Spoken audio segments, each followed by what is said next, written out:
So good morning. We're here today to talk about how the brain learns to read. I'm Barb Flores, and I'm the coordinator of ELA, ELD, and literacy at the Santa Clara County Office of Education. So welcome to this session. So today is a little bit content heavy just because of the depth of and the detail of what we're going to go into. But the goal for today is to really build context around how children learn to read. Understanding this information will help promote equity within your classroom because every child has that same goal of learning to read.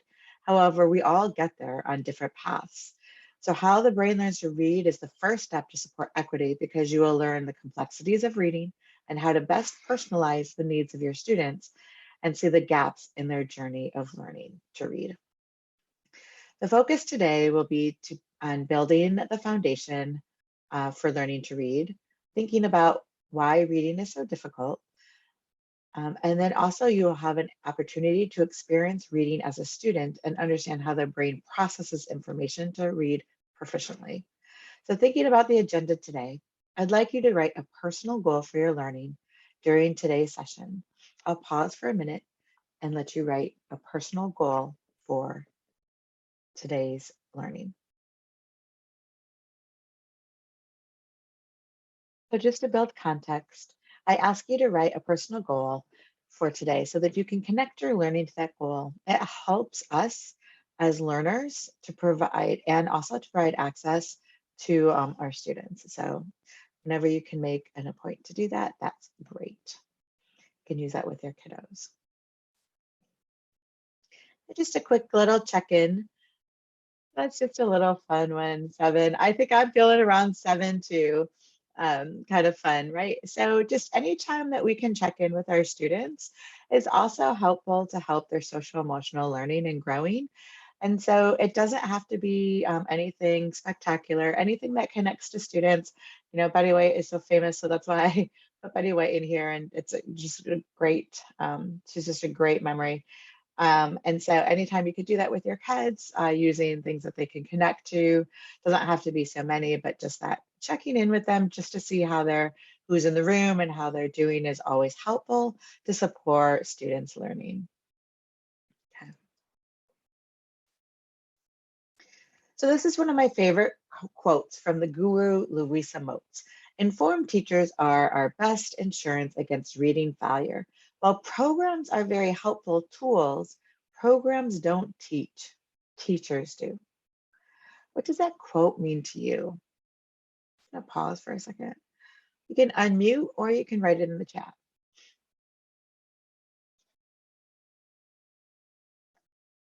That quote.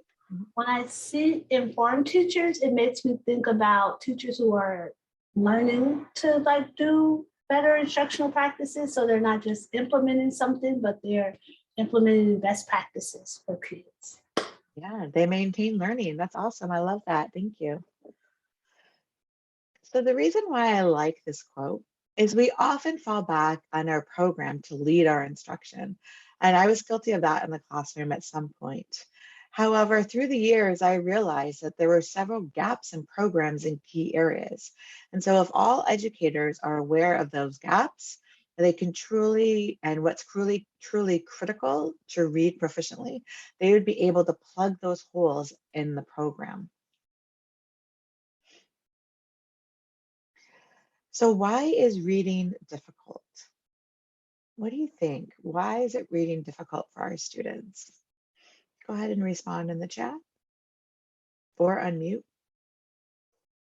Language, it's I'm finding reading difficult for my students because all of the work it requires, right? It does, it requires a ton of work and language is a huge issue. Exactly.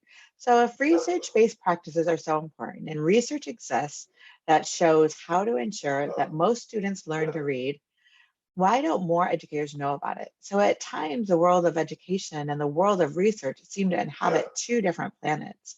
So when we don't make the connections and have an understanding of how students learn to read and the key nuances, we can't expect educators to instruct students in a way that they need to be. So authors have called this phenomenon the Peter effect, which states that one cannot give to others what one does not know themselves. Okay. I'm going to do a quick poll.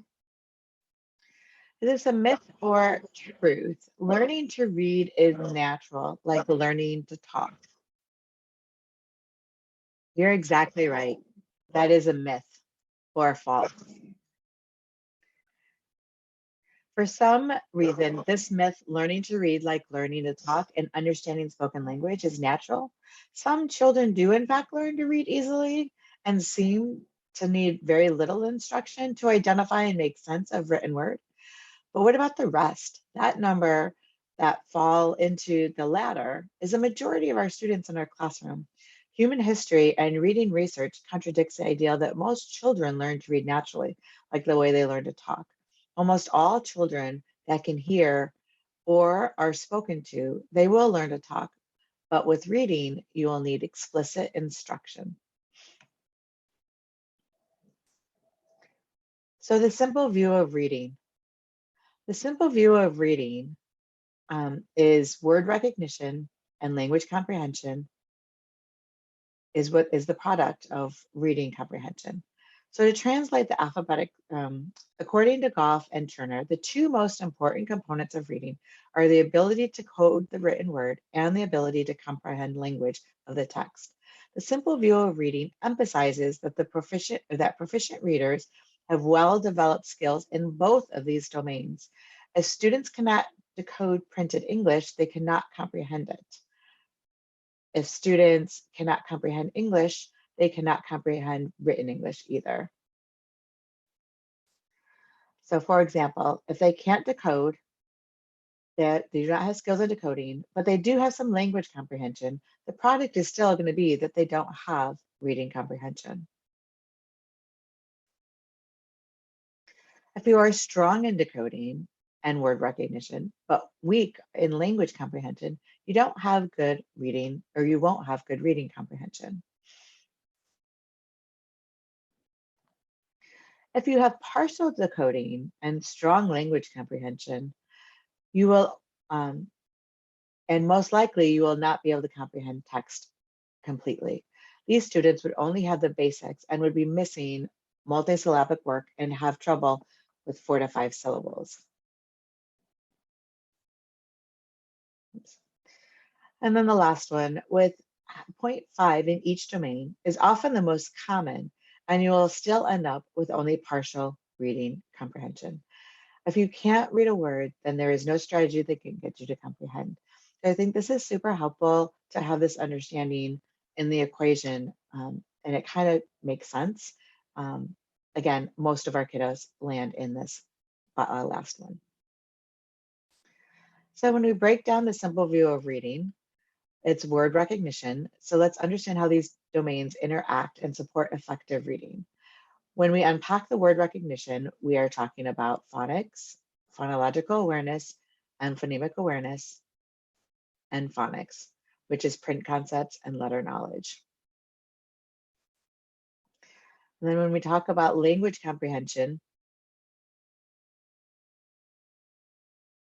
first time ever seen that. Yeah, thanks. I agree. I think it's super helpful. Precious James, I feel like it's super helpful to see that broken down so you have that understanding. If you only have partial in each, you're never going to reach it, right? So this is why it's super important. Is that Precious James right there? Okay. So so again, word recognition consists of phonological awareness and phonemic awareness and phonics. So it's really understanding the beginning parts of language. And then language comprehension focuses more on vocabulary and knowledge of text. So they're two different areas. And then fluency does straddle both of them. And if you have fluency in all of these areas, then you will effectively comprehend and read fluently. Okay. So this is Scarborough's rope. Oops, let me see. So unpacking of the subskills of each of these in two important domains is what Scarborough's rope defines. Within each of these two major domains are additional subskills. Fluent readers is the progressive interweaving of strands or subskills in a rope. Each major domain that has been identified for the purposes of understanding how proficient reading develops and how good readers might differ from struggling readers. Each domain includes strands that are definable, measurable, and somewhat independent. They show how they influence one another at various points in reading development. So this is why it's very complex and reading is very difficult. You need explicit instruction. So do you think you can read that?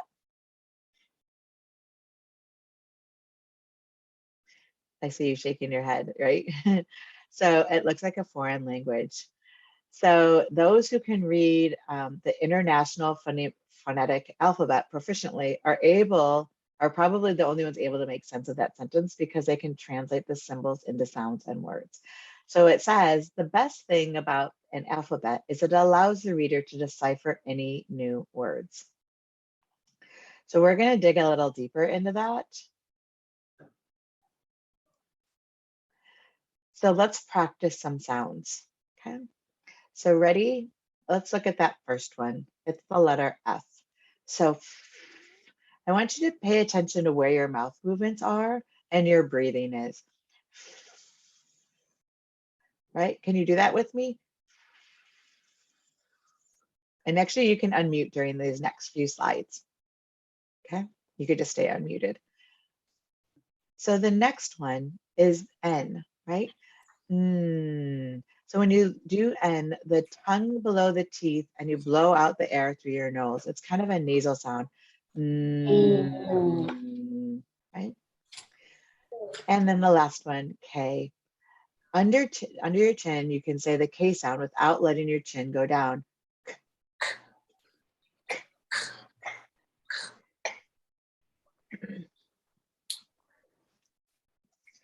So these start to get a little bit more tricky because they're not as familiar to us. So the first sound symbol is a tricky sound. It's ng. So as in sang, you can hear that at the end. Ng. Okay. So I'm going to say a word and I want you to see if you can hear the ng sound. Single. Do you hear the ng sound in single? Yep, it's that third sound. How about angel? Angel. Do you hear? So you don't really hear it in there. How about English?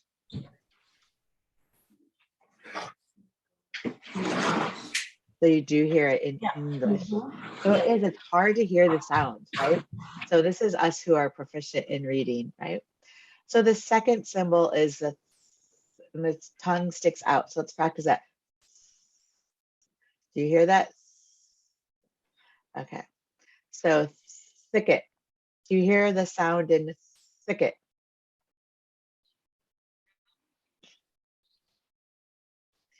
Yes. How about thread? Do you hear it in thread?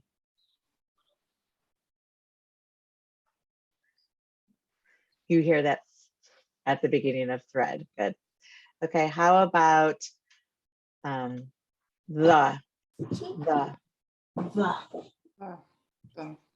So that the. So it's different, right? Then right? It's unvoiced, so it's no. And then theory. Do you hear it in theory?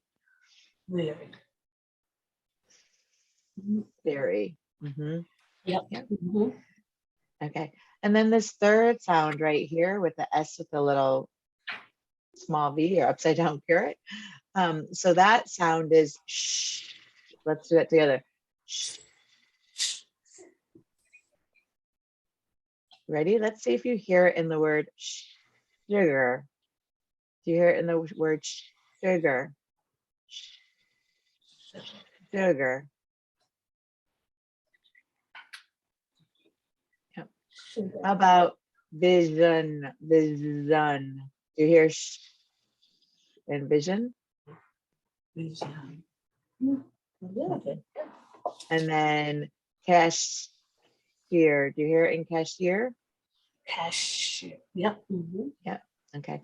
And then the last one is short I. So as in itchy, itchy, itchy. How about in innocent? Do you hear an innocent? Mm-hmm. Yep. Innocent. How about pen? Do you hear in pen? Oh. Eh, Yeah. or itchy. Yep. Well, pen doesn't hear it because pen is, it depends on the dialect and where you live and how you say things. Because some people will say pin, and so that's why I wanted to share that one too. So the dialect does make a difference. So just putting this together into words, that first word would be in, fin, thing, and fish. Okay, I want you to try and say the next one, knowing what the words and symbols mean from this last slide, right? So this is nga. This one is with a TH, right? The O is a TH. The S is sh, and the I is eh. Let's try and read this second line. You ready? Do you think we could read that together? Fin. How about this next one? This makes a sh. Fin. Who remembers what this one is? It's, so it's thick. Thick. Mm-hmm. So the next one is kin. Who remembers what this last sound is? What sound does that make again? Do you remember? Inga. Inga. Yes, good. So k, I, inga. So what is that word? K, I, inga.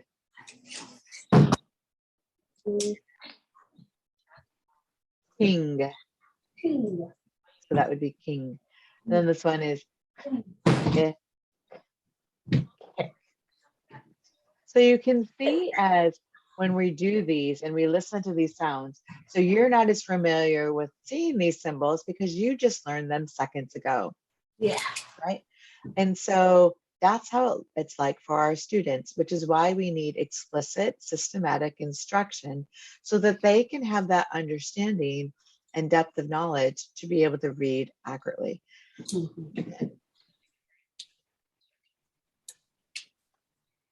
And imagine this. This is like foreign language to all of us, right?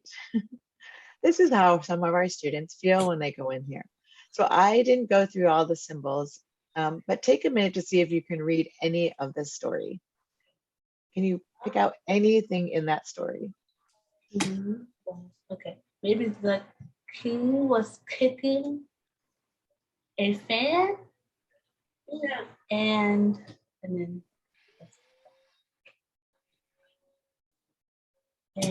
watching. No. Mm-mm. Or eating fish. Yes. Mhm. Yeah. Mm-hmm. Yeah.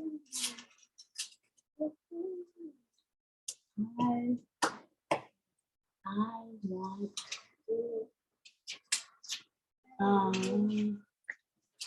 just learned that one. Thick fish? No. So imagine the concentration that you're using just to try and figure out these words, right? So these are some of the things that our students experience when they're trying to learn how to read. That's why it's so important to really understand that process. Yeah. So that what this story actually says is the king was thinking of fun and wanted to fish. I want a thick fish, thought the king. The king caught a thin fish. I wish the fish was thick, wished the king. The king shot the fish and cut the kink in the thing. The fish winked to the king. So you can see, like, you picked up on some words, but there's some words that were tricky, right? So, and then if I asked you to comprehend that, like, why did the king want to go fishing? What would you say? You know, right? So the answer is because it was thin. Yeah. Right? So this is a good example of the simple view of reading. Because you don't have fluency with word recognition and you had to rely on your own oral language comprehension, it was much more difficult to answer the comprehension question because both of them weren't present. Okay. So this is why it's super important to learn how to read. So now let's look at the brain. In order for reading to occur, several major regions of the left of the brain must perform specific functions in concert with others. The phonological processing system, which includes areas in the frontal lobe, are responsible for pronunciation and articulation.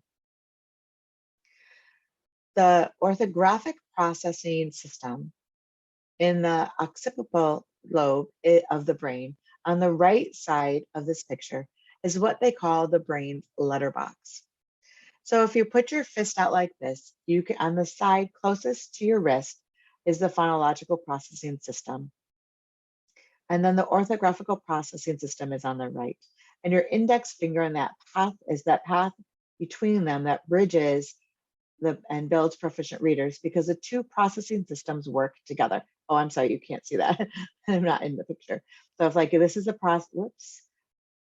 if this is the processing system, phonological processing system, this is orthographic, that bridge there is how people learn to read. Okay. Learning to recognize words depends heavily on accurate matching or recognized written symbols with spoken language and the eventual connection of those sound patterns in meaning. Okay.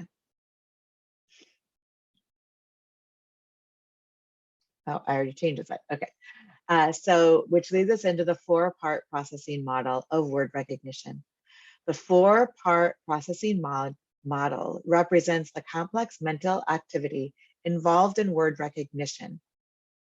Instruction should aim to educate all of the processing systems and enable them to work together. The phonological and orthographic processing system are primarily responsible for word recognition, and both meaning and context processing systems are primarily responsible for language comprehension. So you can see how all of this ties together. And knowing these pieces along with other information helps educators truly understand where readers are at and what instruction needs to happen in Tier 1 and what supports might need to happen for select readers in Tier 2 in an RCI setting. What's also helpful about the four processing model, it explains why reading difficulties have multiple causes. No one program meets the needs of all readers. Because of this reason, it is critical to provide professional learning so that individuals can support the needs of the students. Okay, so let's go deeper into one. Okay. The phonological processing system enables us to perceive, remember, interpret, and produce the speech sound system of our language and learn the sounds of other languages. It's responsible for the articulation and pronunciation of words. Phonemic awareness is only one critical job of the phonological processing system, although it is the function most closely related to learning to read and spell. So I'm going to restate that. Phonemic awareness is one critical job of the phonological processing system, although it is the function most closely related to learning to read and spell. Students have trouble with the phonological processing system. Students have trouble with the phonological processing system to show a variety of symptoms such as difficulties remembering sounds for letters or blending them together, difficulties recognizing the subtitle or subtle differences between their similar sounds and words, which is what we experienced when we were doing all the letters before and the sounds. It's hard to distinguish those little subtle nuances between the words and their sounds. Phonological processing, if you have a student with dyslexia, they usually have deficits in their phonological processor. So that's one area that you want to support if you have a student with dyslexia. The orthographic processing system encompasses several functions related to recognition and recall of written language.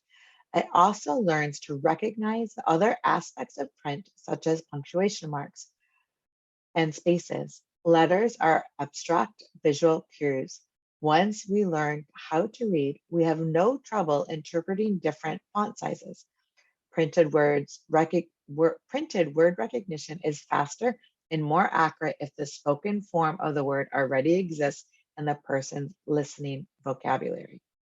Children with orthographic processing weaknesses are common in the population of students who struggle to acquire basic reading skills or who are poor spellers.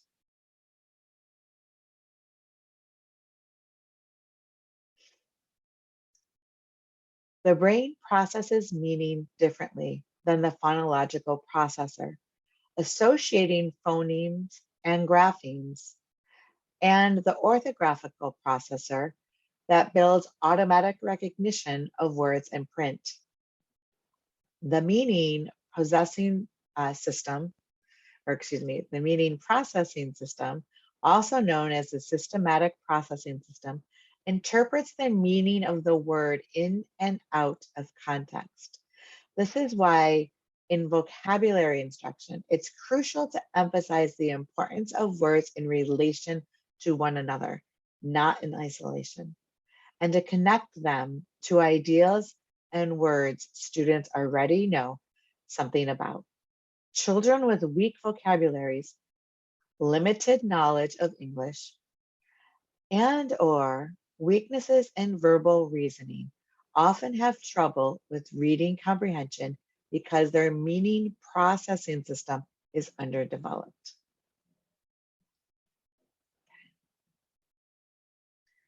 The primary job of the context processing system is to interact with and provide support for the meaning processor. Context refers to the words used in a sentence, as well as the concepts or events being discussed in the text. Okay. So, and in here, so just thinking about context, thinking about like using the words around it and thinking about the context.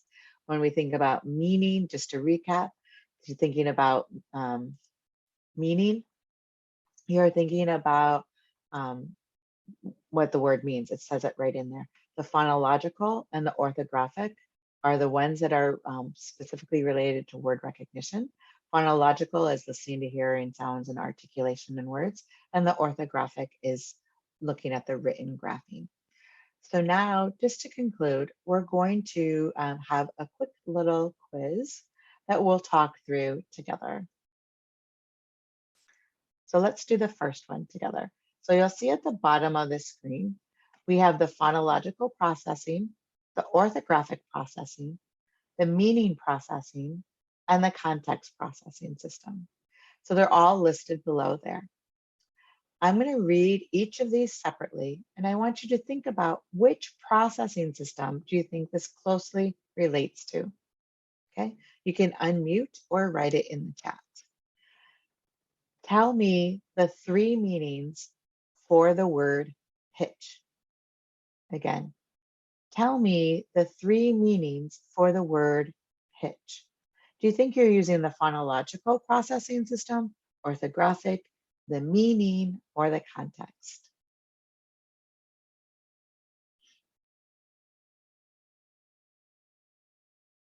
So for this one, it is the meaning processing system because we're looking at the 3 meanings for the word pitch. Okay, so that is the meaning processing system. Let's try another one. So this time we're looking for the sound. What is the second sound in the word clean? What is the second sound in the word clean? So which one of the processing systems specifically talks about sound?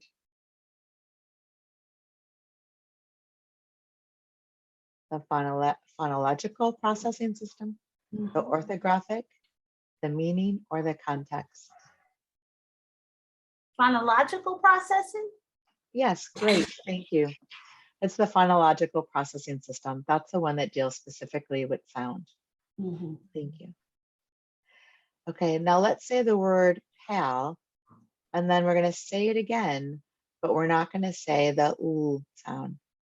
Pay. That So that pay? would be pay. Yeah. Mhm. Mhm.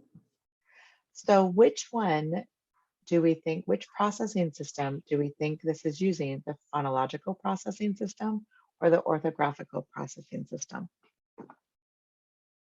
Or the meaning processing system or the context? Phonological processing? Because you're looking at the sounds in the words again. Great. Okay, let's do another one. Match uppercase letters with lowercase letters. We're matching uppercase letters with lowercase letters. Which processing system are we using? Orthographic processing? Excellent, that's right, because we're putting the print words together. Great. Okay, I think we have one or two more. So in the sentence, Mary had locks made of snakes. What does that mean? In the sentence, Mary had locks made of snakes. So I'm looking at understanding that sentence. Could it be two or because locks made of snakes could be her hair or actual. So maybe context processing. Yep, exactly. That would be context processing because you're trying to get the context of the sentence, trying to figure out what the meaning is. Great. And we do have one more. So how do you spell the number that comes after one? So we're talking about spelling. How do you spell the number that comes after one? Which processing system would we be using? Orthographic. Yep, great. Orthographic processing system. So you can see knowing the different processing systems and the key elements in each of them and how it connects to reading and learning to read and how our brain processes that information is hugely helpful in creating equity in our classrooms because everyone has that, like I shared at the beginning, everyone has that same goal of learning to read, but we all get there in different ways. And if you understand when you have questions that you're asking students, if you understand where these processing systems, you can understand where their deficits are, and then you can provide the explicit support to help them learn to read. Okay. And that is the conclusion of our presentation today. So I hope that was helpful in understanding how the brain learns to read, and it will support you in your classroom with your students. Yes, it was great. I took the core reading course a few years ago and I was still confused, but this chart we just made was awesome.